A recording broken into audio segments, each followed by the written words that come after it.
કથા 10 મંથરાની મેલી રમત. હવે મારી ઉંમર વધતી જાય છે, ઘડપણ ડોકિયા કરે છે. ચારેય રાજકુમારોના લગ્ન થઈ ગયા છે અને એ બધા પોતપોતાની જવાબદારી સમજી શકે છે, ઉપાડી પણ લે છે. તો હવે મારે વાનપ્રસ્થાશ્રમ તરફ વળવું જોઈએ. રામ સૌથી મોટો છે, એટલું જ નહીં, સુશીલ છે, સર્વગુણ સંપન્ન છે, કાર્યક્ષમ છે, સહુ તેને માનની નજરે જુએ છે. તો રામચંદ્રનો રાજ્યાભિષેક કરીને આ રાજ્યની ધુરામાંથી મુક્ત થયાનો આનંદ લઉં. રાજાએ વશિષ્ઠ ઋષિ સાથે વિચાર વિનિમય કર્યો, અમાત્યો સાથે સલાહ મસલત કરી. સહુએ આ વિચારને વધાવી લીધા. સહુની સંમતિ મળ્યા પછી રાજાએ રાજ્ય પુરોહિતને બોલાવીને રાજ્યાભિષેકનું મુહૂર્ત કાઢવા કહ્યું. મુહૂર્ત નક્કી થયું. રામનો રાજ્યાભિષેક થવાનો છે એ સમાચાર વાયુ વેગે સર્વત્ર પ્રસરી ગયા. પ્રજા આનંદ વિભોર બની ગઈ. પ્રજાના હિતેચ્છુ, પ્રજાના સુખે સુખી થનાર, શૂરવીર છતાં વિનમ્ર એવા રામચંદ્ર અમારા રાજા થશે એ જાણીને પ્રજાના હૈયા થનગનવા લાગ્યા. એ વખતે ભરત અને શત્રુઘ્ન મોસાળ હતા. તેમને આ શુભ સમાચાર મળ્યા ન હતા. કૈકેયીના મહેલમાં કંઈક બીજું જ રંધાતું હતું. ખરેખર તો કૈકેયીને રામ પ્રત્યે ખૂબ જ આદર અને પ્રેમ હતો. દશરથ રાજાના નિર્ણયથી તે પણ ખુશ હતી, કારણ રામ સૌથી મોટા હતા. રાજ સિંહાસન પર બેસવાનો રામનો જ અધિકાર હતો. પણ અમૃતમાં વિષ મેળવનાર લોકો સર્વકાળે સર્વ સ્થળે હોય જ છે. કૈકેયીના રાજમહેલમાં એવું જ થયું. મંથરા નામની એક દુષ્ટ દાસી કૈકેયીના મહેલમાં હતી. એને રામ પ્રત્યે પહેલેથી જ ધિક્કારની ભાવના હતી. રામનો રાજ્યાભિષેક થશે એ જાણીને એ સળગી ઉઠી. કેમ કરીને આ શુભ કાર્યમાં વિઘ્ન ઊભું કરું અને આ રાજ્યાભિષેક થતો રોકું, એનો એ ઉપાય શોધવા લાગી. છેવટે એને એક કલ્પના આવી. વર્ષો પહેલાની વાત છે. વૃષપર્વાએ દેવોની સાથે યુદ્ધ જાહેર કર્યું ત્યારે દેવોને સહાય કરવા રાજા દશરથ પણ યુદ્ધમાં જોડાયા. રાણી કૈકેયી પણ રાજાની સાથે રથમાં ગઈ હતી. બરાબરીનું યુદ્ધ જામ્યું હતું. ત્યાં અચાનક કમનસીબે રાજા દશરથના રથના એક પૈડાની ધરી નીકળી ગઈ. રાણી કૈકેયીએ સમય સૂચકતા વાપરીને પોતાના હાથેથી પૈડાને ટકાવી રાખ્યું અને રાજા વિજયી બન્યા. કૈકેયીની આ સમય સૂચકતાથી રાજા ખૂબ જ ખુશ થયા અને કૈકેયીને કહ્યું, પ્રિયે, તે અનુપમ ધીરજ રાખીને મને મારા રથને સંભાળી લીધો અને એથી હું વિજયી બન્યો. હું તારા પર ખૂબ જ ખુશ છું. હું તને 2 વરદાન આપું છું. તને જોઈએ તે માગી લે. મહારાજ, મેં એવું કોઈ પરાક્રમ કર્યું નથી. તમારા પર જ્યારે આફત આવે ત્યારે હું શાંત શી રીતે બેસી શકું? મેં તો માત્ર મારી ફરજ બજાવી છે. પણ એને કારણે જ મને વિજય મળ્યો છે. એટલે તને જે જોઈએ તે 2 વરદાન માગી લે. ભલે, ત્યારે તમારો આગ્રહ છે તો હું 2 વરદાન માગીશ, પણ તે અત્યારે નહીં.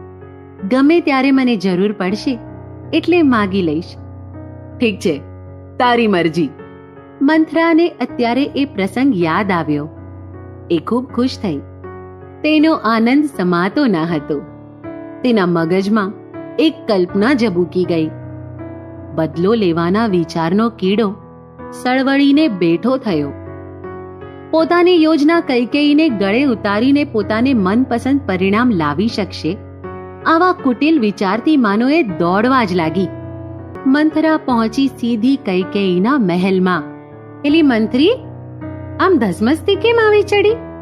બધું કુશળ તો છે ને? મહારાણી, મારે તમારી સાથે જરા ખાનગીમાં વાત કરવી છે. મહારાણી, એક ખાનગી વાત માત્ર તમારા ભલા માટે છે.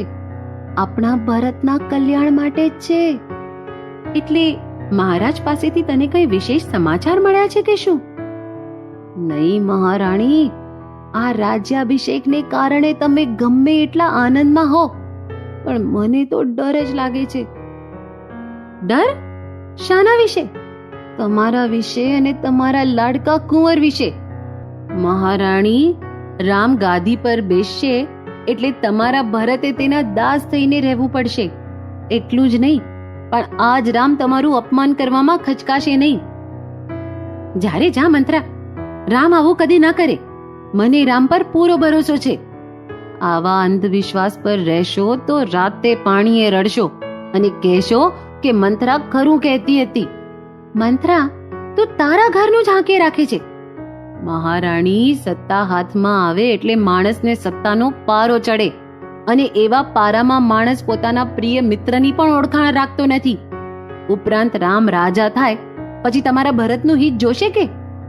મંત્રા, મને તો આવો વિચાર કદી જ આવ્યો નથી. પણ તું પોતિકાપણાથી આટલું કહે છે તો તને શું લાગે છે? મારે શું કરવું જોઈએ? કઈ રસ્તો સૂજે છે? મારું ગરીબડીનું કહેલું તમે સાંભળવા ન હો તો કહું, એમાં મને કશો જ લાભ નથી. પણ તમારા પર અને ભરત પર મને જે પ્રેમ છે એ પ્રેમને કારણે હું તમને તમારા હિત ખાતર કંઈક સૂચવું એવી મારી ઈચ્છા ખરી. બોલ તો ખરી, આમાં શું થઈ શકે? મહારાણી, અગાઉ દેવો અને દાનવો વચ્ચે યુદ્ધ થયું ત્યારે તમે મહારાજાની સાથે રણભૂમિ પર ગયેલા, અને કટોકટીને વખતે તમે ધૈર્ય, સાહસ અને બુદ્ધિની ચતુરાઈથી રાજાને બચાવી લીધેલા. ત્યારે મહારાજાએ ખુશ થઈને તમને 2 વરદાન માંગવા કહેલું ને? અરે હા, મને તો એ વરદાનની વાત યાદ જ નથી. પણ એને અને આ પ્રસંગને શું લાગે કે વળગે? અતિશય! એનાથી જ બધું તમારી ઈચ્છા પ્રમાણે થઈ શકે છે. એ શી રીતે? સીધી સાદી વાત છે. એક વરદાનથી રામને 14 વર્ષ માટે વનવાસ મોકલી આપો, અને બીજા વરદાનથી ભરત માટે રાજગાદી માગી લો. વાત થઈ જાય પૂરી. ના રે ના, એક તો રાજા અતિશય ગુસ્સે થાય અને ખરા હૃદયથી રામને ચાહનારી જનતા મને દોષિત ઠરાવે. મહારાણી, અત્યારે જો મનના નબળા થશો તો જિંદગીભર પસ્તાવાનો વારો આવશે. થોડા કઠોર બનો, જીભ પકડી રાખો, લોકોની નિંદાની પરવા ના કરો. તમારું અને તમારા ભરતનું હિત જુઓ. દુનિયા આખી મારી ફરે, મહારાજ તો રામને રાજ્ય સોંપીને વાનપ્રસ્થાશ્રમનો સ્વીકાર કરી લેશે. પછી તમારા હાલ કેવા થશે એનો વિચાર કરો. કૌશલ્યા રાજમાતા થશે અને તમે એક દાસની માતા. મેં તમારું ધ્યાન ખેંચ્યું, મારી ફરજ પૂરી થઈ. હવે તમને જે ઠીક લાગે તે કરો. મંથરાની આ દલીલોથી કૈકેયીનું મન ફરી ગયું. મંથરાની વાતમાં તથ્ય છે એમ એને વિશ્વાસ થવા લાગ્યો. તેણે નક્કી કર્યું કે મંથરાનું કહ્યું માનવું, અને એ માટે એણે પોતાના મનને તૈયાર કર્યું. નવનીત, માણસ ધારે છે કંઈક અને બને છે કંઈક બીજું જ. સારા કામમાં વિઘ્ન ઉત્પન્ન કરનારા લોકો સર્વકાળે અને સર્વ સ્થળે હોય જ છે. કદી કાચા કાન ન થવું નહીં. કોઈની વાતમાં વિચાર્યા વિના દોરવાવું નહીં.